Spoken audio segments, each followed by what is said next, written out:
नमस्कार। आज हम ऑनलाइन क्लासेस के अंदर बीए पार्ट सेकंड के प्रथम प्रश्न पत्र मध्यकालीन भारतीय इतिहास के अंतर्गत एक ऐसे शासक का अध्ययन करने जा रहे हैं जिसे मध्यकालीन भारतीय इतिहास का सबसे बुद्धिमान शासक माना जाता है, जिसने दिल्ली सल्तनत के विकास के लिए अनेक योजनाएं बनाई। ये योजनाएं अपने समय से बहुत आगे की योजनाएं, जिसकी क्रियान्विति के लिए उसने हर संभव प्रयास भी किए, लेकिन ये योजनाएं मूल रूप से असफल रही। आज हम अपने इस वीडियोस के अंदर मोहम्मद बिन तुगलक के द्वारा चलाई गई इन योजनाओं का विश्लेषणात्मक अध्ययन करेंगे और ये जानने का प्रयास करेंगे कि वे कौन से कारण थे जिनकी वजह से उसकी ये योजनाएं असफल रही। मोहम्मद बिन तुगलक मध्यकालीन भारतीय इतिहास में एक काफ़ी दिलचस्प शासक रहा है। अपने पिता गियासुद्दीन की मृत्यु के पश्चात मार्च 1325 ईस्वी में उलगू खां मोहम्मद तुगलक की उपाधि धारण कर दिल्ली के सिंहासन के ऊपर बैठा। सल्तनत के समस्त अमीरों, अधिकारियों तथा जनता ने उसका स्वागत और समर्थन किया। मोहम्मद बिन तुगलक को नए नए प्रयोग करने और नई नई योजनाएं बनाने का शौक था, परंतु दुर्भाग्य से उसे इन योजनाओं में उसे असफलताओं का मुंह देखना पड़ा। उसके द्वारा अनेक योजनाएं चलाई गई, जिसके अंदर दोआब में कर वृद्धि, कृषि विभाग की स्थापना, राजधानी परिवर्तन, सांकेतिक मुद्रा का प्रचलन, खुरासान विजय योजना और कराचीन अभियान। समकालीन इतिहासकार बर्नी की तारीख फिरोज शाही, इसके अलावा मोरक्को के निवासी इब्न बतूता की एक यात्रा वृत्तांत किताब रहला और इस्लामी की फतेह सलातीन से मोहम्मद बिन तुगलक के द्वारा चलाई गई इन योजनाओं के बारे में हमें जानकारी प्राप्त होती है। तो सबसे पहली योजना जो उसकी थी वो थी दोआब में कर वृद्धि। इतिहासकारों ने जिस योजना की कटु आलोचना की है उनमें से एक दोआब में कर वृद्धि मानी जाती है। इस दोआब क्षेत्र के अंदर कर वृद्धि के कई कारण थे। पहला था रिक्त राजकोष को भरना, क्योंकि इस समय अनेक विद्रोह साम्राज्य के अंदर हो रहे थे, जिससे कि जो राजकोष जो है रिक्त हो गया।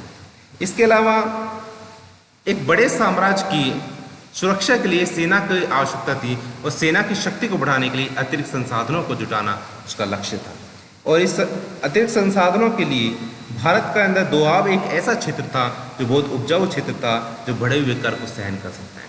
आप ये मैप के माध्यम से देख रहे हैं कि दिल्ली मेरठ के आसपास का जो ये क्षेत्र है, ये दोआब का क्षेत्र माना जाता है और ये बहुत ही उपजाऊ क्षेत्र, क्योंकि नदियों के किनारे स्थित होने के कारण बहुत ही उपजाऊ क्षेत्र था।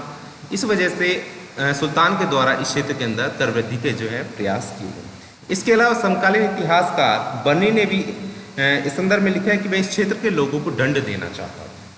अगर कर वृद्धि की दृष्टि से बात की जाए तो इतिहासकार बर्नी ने इस संदर्भ में लिखा है कि 10 से 20 गुना तक कर के अंदर बढ़ोतरी की गई थी। वही फरिश्ता ने कहा है कि 4 गुना तक इसके अंदर बढ़ोतरी की गई थी। आधुनिक इतिहासकार डॉक्टर आशीर्वादीलाल श्रीवास्तव का कहना है कि भूमि कर में किसी प्रकार की कोई वृद्धि नहीं की गई थी, अपितु सुल्तान के द्वारा मकान, चारागाहों आदि पर कर बढ़ाकर राजस्व में 5 से 6 गुना तक राजस्व बढ़ाने का उसने एक लक्ष्य है वो निर्धारित किया। जिस समय दोआब में कर वृद्धि की गई, उसी समय इस क्षेत्र के अंदर अकाल और सूखा पड़ गया और लगान अधिकारियों के द्वारा किसानों से कठोरतापूर्वक लगान वसूल किया गया, जिससे किसानों ने इस क्षेत्र के अंदर विद्रोह किया और सुल्तान की यह योजना असफल हो। इस योजना के विद्रोह के जो कठोरतापूर्वक दमन किया गया, उसके पश्चात सुल्तान ने इस क्षेत्र के अंदर किसानों की सहायता के लिए तकावी ऋण भी प्रदान किए, किसानों को बीज, बैल आदि भी प्रदान की गई, साथ में सिंचाई के लिए अनेक कुएं और नहरें भी खुदवाई गई। लेकिन यह योजना जो है असफल हो गई। दूसरी जो महत्वपूर्ण योजना थी वो थी कृषि की उन्नति का प्रयास। सुल्तान ने कृषि क्षेत्र में एक नवीन विभाग की स्थापना की, जिसे दीवान कोही के नाम से जाना जाता है और यहाँ पर एक नवीन कृषि मंत्री अमीर कोही नामक की नियुक्ति की गई। इस विभाग का मूल कार्य कृषि भूमि का विस्तार करना था और इसके लिए लगभग 60 वर्ग मील भूमि चुनी गई, जिसके ऊपर बारी बारी से फसलें उगाई। इस पर लगभग 70 लाख रुपए व्यय किए गए, लेकिन यह योजना भी असफल हुई। इस योजना के लिए जो भूमि चुनी गई थी वो मुख्य रूप से उपजाऊ नहीं। इस योजना हेतु 3 वर्ष का समय निर्धारित किया गया था और यह समय भी पर्याप्त नहीं था। साथ ही कर्मचारियों स्वार्थी और लालची थे जो इस योजना के अधिकांश रुपए खा गए। तो इस प्रकार किसानों की उदासीनता, सरकारी कर्मचारियों की भ्रष्टाचार और समय की कमी ने इस योजना को असफलता का मुंह देखना पड़ा। तो कृषि की उन्नति के जो प्रयास जो सुल्तान के द्वारा किए गए थे वो भी असफल हो गए। इसके बाद तीसरी जो महत्वपूर्ण योजना है, जो सर्वाधिक प्रतिक्रियावादी योजना जो मानी जाती है वो है राजधानी परिवर्तन। सुल्तान को बदनाम करने वाली दूसरी जो ये योजना है राजधानी परिवर्तन, इसके अंदर सुल्तान ने दिल्ली के स्थान पर देवगिरी को राजधानी या दौलताबाद को अपने साम्राज्य की राजधानी बनाने का प्रयास किया। सुल्तान ने दौलताबाद को राजधानी बनाने के अनेक कारण थे कि देवगिरी भौगोलिक और सामरिक महत्व देवगिरी का बहुत अधिक था। इसके अलावा जो इस समय साम्राज्य के ऊपर मंगोल आक्रमण की खतरा बढ़ गया था, तो मंगोल आक्रमण से सुरक्षा के लिए भी एक दक्षिण भारत के अंदर एक राजधानी जो भौगोलिक रूप से और सामरिक दृष्टि से महत्वपूर्ण थी उसको बनाने का प्रयास किया उसने। इसके अलावा इब्न बतूता कहता है कि वह दिल्ली के नागरिकों को दंड देना चाहता था क्योंकि वे चोरी छिपे उसके सभा भवन में गोपनीय पत्र डाल देते थे। वही बर्नी ने लिखा है कि वह दोआब के जनता को भी दंड देना चाहता था, इसलिए उसने राजधानी परिवर्तन का मार्ग चुना। इसके अलावा जो दक्षिण भारत की समृद्धि का लालच भी उसके मन में था, इसके लिए उसने दक्षिण भारत के अंदर एक राजधानी बनाने, जो दौलताबाद के रूप में राजधानी बनाने का निश्चय किया और दिल्ली के सभी निवासियों को दौलताबाद जाने हेतु विवश किया गया। इस संदर्भ में बर्नी ने लिखा है कि इस समय दिल्ली बर्बाद हो गई। शहर की इमारतों, महलों और उसके आसपास के क्षेत्रों में बिल्ली तथा कुत्ता तक इस क्षेत्र के अंदर दिखाई नहीं दी। दिल्ली से दौलताबाद जाने के बाद भी सुल्तान का मन वहाँ नहीं लगा और उसने दिल्ली वापस जाने की आज्ञा दे दी। इससे लोगों को बहुत ही परेशानी का सामना करना पड़ा। तो आप मैप के माध्यम से देख रहे हैं कि दिल्ली से दौलताबाद का इसके अंदर शो किया गया है, जो लगभग 700 मील है। तो बहुत एक लंबा इसके अंदर जो है भौगोलिक दूरी इसके अंदर है।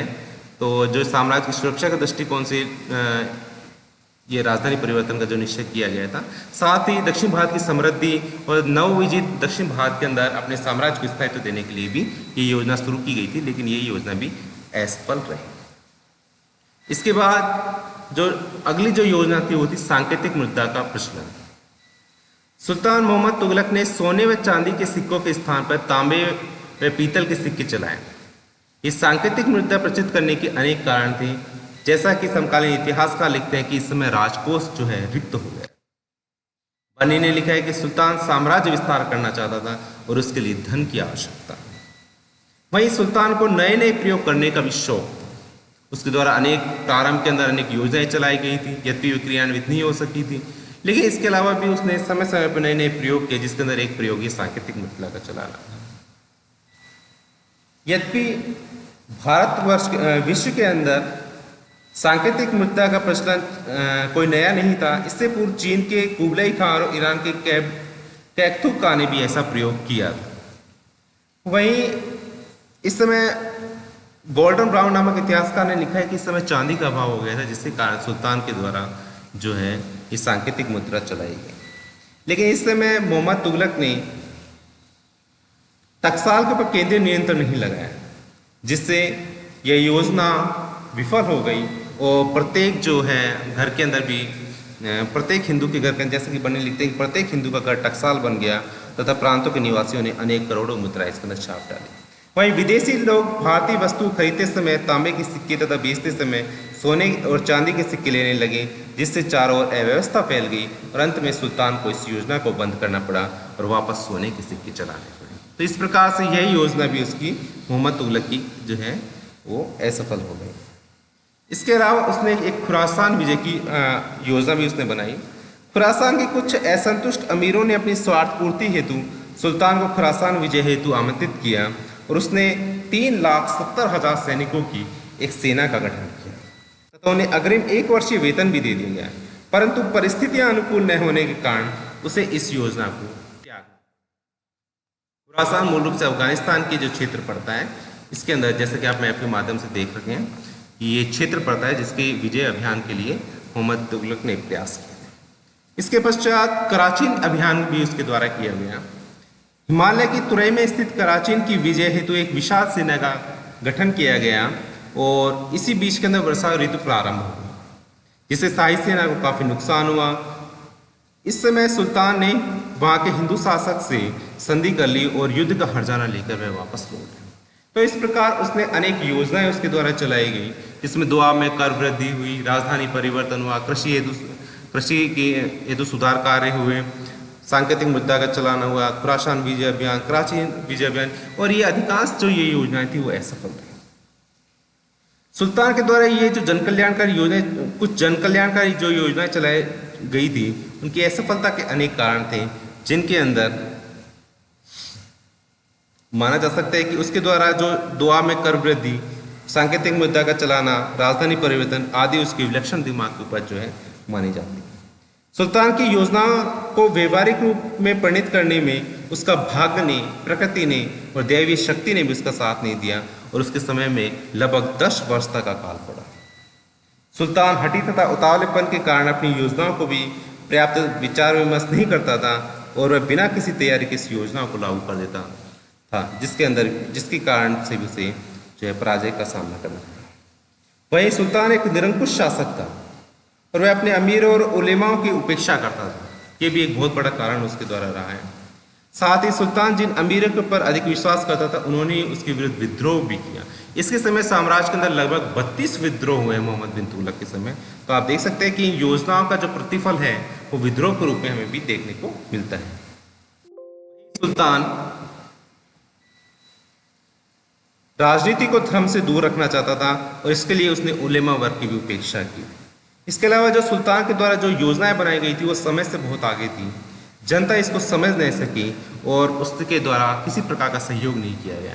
तो इस प्रकार मोहम्मद बिन तुगलक के द्वारा अनेक योजनाएं चलाई गई और इन योजनाओं का हमने आज कारणों पर विचार किया और इन योजनाओं की असफलताओं पर विचार किया कि योजना की कौन कौन से असफलता के कारण रहे। नेक्स्ट क्लासेस के अंदर हम मोहम्मद बिन तुगलक की विजय अभियानों के बारे में चर्चा करेंगे। धन्यवाद।